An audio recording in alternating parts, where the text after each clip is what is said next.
Hi guys! Welcome back to my channel. In this video, pag-aaralan naman natin kung paano mag-solve ng nonlinear equations using elimination method. Without further ado, let's get this lesson started. Previously, nakapag-solve na tayo ng systems of nonlinear equations using substitution. So kung hindi mo pa na-view yung video na yon, ilalagay ko yung link dito sa upper right corner ng video na to. Kaya ko yun pinapapanood sa'yo kasi later as we go along this discussion, mapapansin mo na useful yung lesson na yon. But before that, let's recall first how to solve the systems of linear equation using elimination. Linear muna ang pag-usapan natin kasi pareho lang naman more or less yung magiging steps natin. So, given tayo ng equation 1, 2x plus 7 equals 3y, and equation 2, 4x plus 7y equals 12. We will solve this using elimination. Ang goal ng elimination ay maka-eliminate from the word itself, maka-cancel out ng isang term because yung coefficient ng term na yon in the two equation ay additive inverse or opposite. What I mean is, kapag pinag-add natin yung dalawang equation, dapat may isang term na ma-cancel out. Gawin natin dito sa recall item na to. So, kung mapapansin nyo, hindi pa naka-standard form yung equation 1, gawin lang nating standard form. So, that is 2x minus 3y, tapos yung 7 lipat sa kabila, negative 7.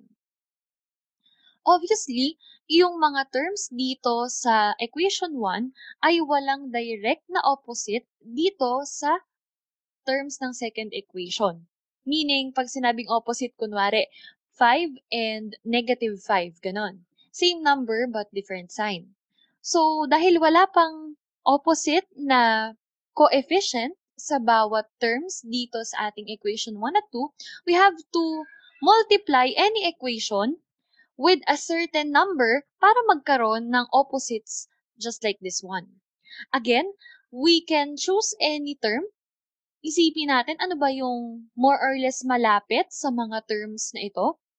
In this case, makikita natin na itong 2 tsaka itong 4, malapit sila kasi multiple ng 2 yung 4.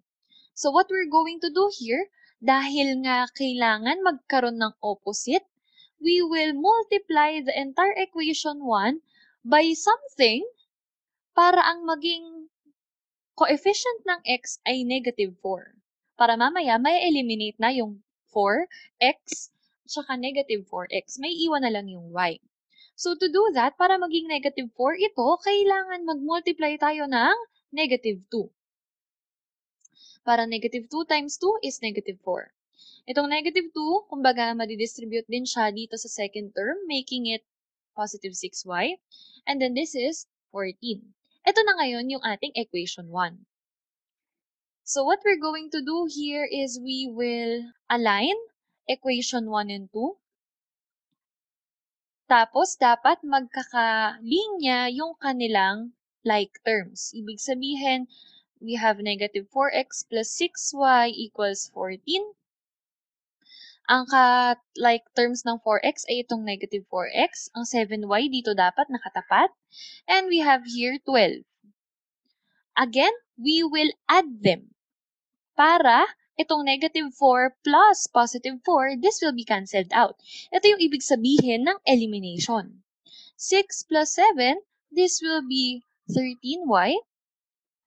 14 plus 12, we have 26.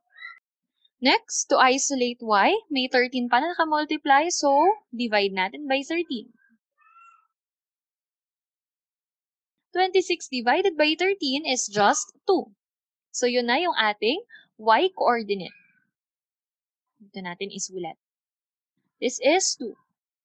Next, to get y, pwede tayong mamili ng kahit anong equation. I-substitute natin yung y equals 2. So dito, dahil nagalaw na natin yung equation 1, pwede na nating galawin itong equation 2. So, sa equation 2 tayo mag-substitute. Pero just to give you an idea, kahit saan mo naman i-substitute, itong y equals 2, pareho naman yung magiging sagot. Pwede dyan sa scratch paper mo, ang gawin mo, sa equation 1 ka mag-substitute. Tapos dapat, same pa rin yung maging sagot dito sa gagawin ko. Again, we will use this y value, meaning we have 7 times 2 equals 12. Tapos, we have 4x. 7 times 2 is 14. This is 12. Para maiwan itong 4x, yung 14 lipat sa kabila. This will be 12 minus 14. And this is 4x. 12 minus 14 will give us negative 2. And for the last step, you divide both sides by 4, leaving us with just x. At ito, dahil hindi naman natin exactly madidivide, we just have to get the lowest term of this fraction, which is pwede yang maging 1/2. So the x value or the x coordinate is negative 1/2. Ito na yung sagot or solution sa ating system. Tulad dun sa previous video natin, para ma-interpret ito, igagraph natin yung dalawang lines. Tapos, kung saan nag-intersect ito yung ating point na negative 1/2, 2. Ganon pa rin yung meaning ng sagot natin. Yun pa din yung point of intersection. Kung paano to ginagamit sa nonlinear equations or nonlinear systems, simulan na natin. Again, systems of nonlinear equations involves equations that are not linear. Ibig sabihin, quadratic, cubic, that needs to be solved simultaneously. Kapag naman natin sinabi itong elimination method, ang ibig sabihin nito, ito yung process ng pagsasolve kung saan dapat laging may makakancel out na term. Dahil yung coefficient ng term na yon sa dalawang equation ay additive inverse or opposite. Yung parang ginawa lang natin sa recall item. Still, the meaning of that answer or that ordered pair is the point of intersection or minsan points. Depende kasi kung ilan ba yung magiging sagot mo. Kung dalawa yan, edi dalawa yung point of intersection. Kung tatlo yan, edi tatlo. Kung ang substitution method ginagamit kapag ang isang equation ay linear tapos ang isa ay quadratic, ang elimination method ginagamit naman kung yung dalawang equations na nasa system ay non-linear. Ibig sabihin, wala nang given na linear equation sa elimination method. To better understand, let's have the following example. Given tayo ng dalawang equation na ito, equation 1 at 2. Pause this video and think shortly anong conic section ang nire-represent ng equation na ito. The first equation, obviously, dahil plus yung nasa pagitan tapos wala namang denominator, this equation is actually a circle. As well as this one, kasi plus din tapos wala namang denominator. So we will solve that using elimination method dahil wala na tayong linear given or linear equation dito sa given. So, para magamitan natin ito ng elimination method, kailangan naka-general form. Ibig sabihin, we have to change all the given into general form. Kung limot mo na kung paano mag-change into general form, I have a separate video about the different equation of circle kung paano ginagawa ang general form. So, dito, we have x squared. Square natin yung first term. Pag multiply yung dalawang term sa loob times 2, that will give us negative 6x. And then here, 3 squared, that is 9. Same goes with the other one. Y squared is y squared. 5 times, negative 5 rather, times y is negative 5y. Times 2, that is negative 10y. 5 squared, that is 25. Equals 10. Again, we have to write it in general form. So, ibig sabihin, una yung x squared, susunod ang y squared, sumunod yung may x, sumunod yung may y, tapos sa dulong-dulo ng ating left side yung mga constant. Tapos yung 10, transpose mo na din. And then ito, pwede yang makombine. Pag kinombine natin ang 9 at 25, tsaka negative 10, that will give us positive 24. So, ito na ngayon ang ating equation 1. Let's do the same for equation 2. We have this one. Again, i-expand natin itong y plus 1 squared. Yung x squared, wala na tayong i-expand dyan dahil yan na yun. Hindi naman binomial yung nasa loob or base ng squared. So we have here y squared. 1 times y is y. Times 2, that is 2y. 1 squared, that is 1, equals 25. Ay, itatranspose na nga pala itong 25. So let me just erase this. Ayan. Tapos, transpose na nga pala itong 25 minus 25 equals 0 na.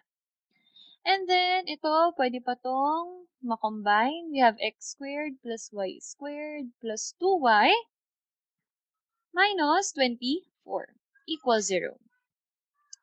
And then, tulad nung ginawa natin sa recall item, mapapansin natin na yung x squared at y squared parehong meron sa first and second equation. So, we can just cancel that if we will multiply negative 1 sa isa sa kanila.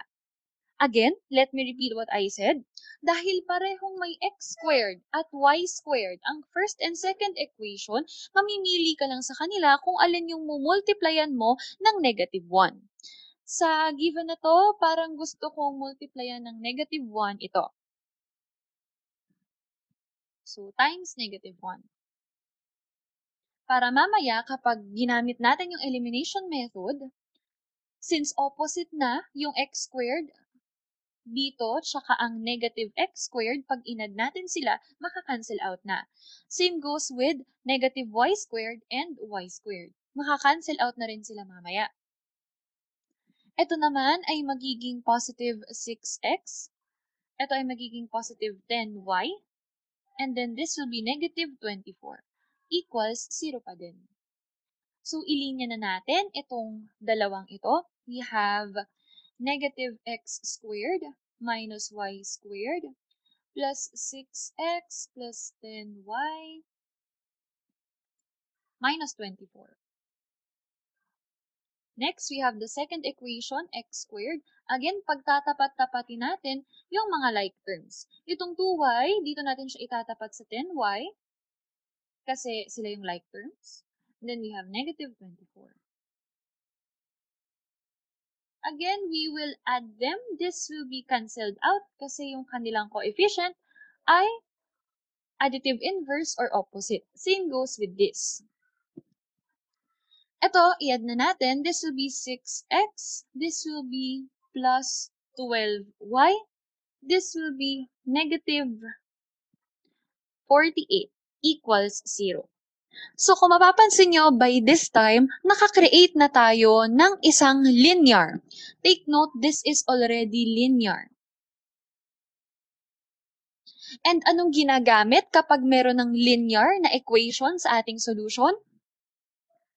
Based on our previous video, pwede na natin tong gamitan ng substitution method. So, yun yung gagawin natin sa next slide. Again, this equation na na-arrive natin in the middle of our solution is linear, kaya pwede na nating gamitan ito ng ating naunang method, which is the substitution method. So, dito ang gawin lang natin, isolve natin or i-isolate natin tong x. Ibig sabihin, itong 12y, lipat sa kabila, as well as 48. Tapos, dito, we will multiply both sides by 1/6. Ibig sabihin, magiging 6x over 6. Tanggal na to. X na lang. Negative 12 divided by 6. This will just be 2y. And then we also have 48 divided by 6. This is 8. Oh, by the way, this should be negative. Kasi negative 12 divided by 6, that should be negative 2. So from here, pipili tayo kung saan pwedeng masubstitute itong x na ito. So, comparing equation 1 at 2, since ito lang naman yung pagsasubstitute natin, mukhang mas madaling i-substitute dito sa ating equation 2. So we will do that. Sa equation 2, we'll have x squared plus y plus 1 squared equals 25. Tapos, yung x squared, papalitan natin ng negative 2y plus 8, naka-quantity, tapos squared. We have y plus 1 squared. So, ang gagawin natin dito ay i-expand ang binomial na to. Meron tayong negative 2y squared. This will be negative 2 squared. That will be positive 4y squared. That's y squared. So, ito ay 4y squared. Multiply this to negative 2y times 8 is negative 16. Times 2, that is negative 32y. And then we have 8 squared. That is 64. Tapos, ito y squared. Tapos, 1 times y is y times 2. That is 2y. 1 squared is 1. Tapos, yung 25, i-transpose na rin natin. So, minus 25 equals 0. Again, we have to rewrite this in general form. So, unahin natin yung may squared. Pwede nating ipag-combine since they are like terms. So, we have 5y squared. Next, we have negative 32y and 2y. That will give us negative 30y.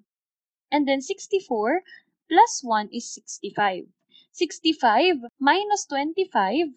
Sulat muna natin dito. Yan. So, we have 5y squared, y squared, minus 30y plus 64 plus 1 is 65 minus 25. That will give us 40 equals 0. So, again, gagamitan natin to ng iba't ibang method ng pagsosolve ng quadratic equation. So, mukhang pwede tayong mag-CMF at mag-factoring. Again, kung hindi mo natanda, meron akong ginawang playlist. Ililink ko na lang dito sa upper right corner ng video na to. Kailangan na marunong kang mag-solve ng quadratic equation. So, going back here, again, pwede tayong mag-common monomial factoring. Ang common monomial factor nila ay 5. So, we have y squared minus 6y plus 8. And then, we can just divide both sides by 5 para wala na yung common monomial factor na yon. This will just be y squared minus 6y plus 8 equals 0 divided by 5, that is 0. Ayan, so kaya natin ginawa yung division sa step na ito, yung nag-divide tayo ng 5, is to reduce the coefficient of each term para mas madali siyang gamitan ng TAE method or ng trial and error method. So, recall natin itong trial and error method. Ilalagay natin dito sa taas yung first term. Tapos, dito naman sa pangalawang column, sa taas nun, yung last term, which is positive 8. Dahil positive ang 8, or ang last term, titingin tayo sa sign ng gitna. Dahil minus ito, kailangan minus ang dalawang factor niya. Nangyayari lang ito na dalawang minus kasi positive yung last term. Kailangan, kapag minultiply natin yung dalawang factors at inad, ang maging sagot ay yung middle term, which is negative 6y. Ang y squared, wala namang ibang factor yan eh. Y lang, tsaka y. As for 8, pwede nating gamitin ang 8 at 1. Try natin. This will be negative 8y. This will be negative y. Ay, kaso hindi negative 6 kapag inad. So, ibig sabihin mali yung factors natin. Try pa tayo ng ibang set of factor. Aside from negative 8 and negative 1, pwede rin itong negative 4 and negative 2. So, tingnan natin kung tatama. This will be negative 4y. Minultiply ko lang. Ganito din sa baba, negative 2y. Ayun, kapag inad, negative 6y. Ibig sabihin, ang magkasama sa parentheses ay yung naka-diagonal. Meaning, we have the factors y minus 2, tsaka y minus 4. Continue natin sa next slide. Yan, so next part is to use the zero product property. Equals 0 yung unang factor, tapos equals 0 din yung pangalawang factor. And then just solve. Y here is positive 2. That is your y sub 1. Ibig sabihin, sa una nating ordered pair, 2 yung y. And for this one, we have y equals 4. That is your y sub 2. Dito, yung 4.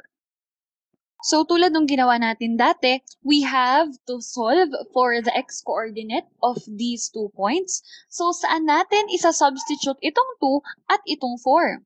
Recall natin sa previous slide. Teka, papakita ko yung previous slide natin.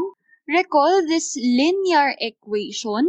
Dito natin isa-substitute yung ating nakuhang y value. So, kopyahin natin yan dito sa current slide natin. Ayan, so dyan natin isa-substitute yung y equals 2 tsaka y equals 4.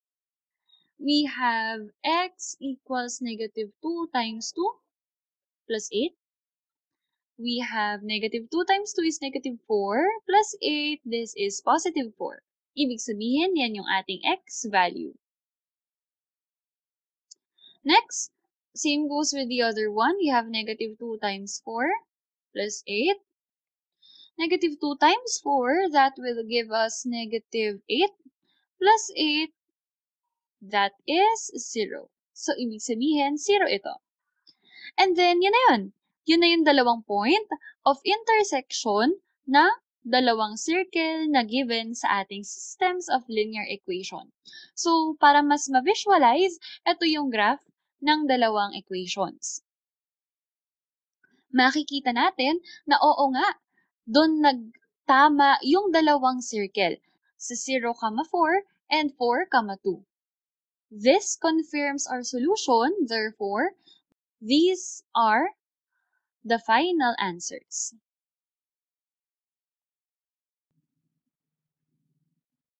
So, kung medyo nalilito ka pa, meron akong separate video kung saan i-discuss naman natin yung example 2 sa lesson na to. Ilalagay ko yung link dito sa description box sa baba. So, thank you for watching and see you there on our next video.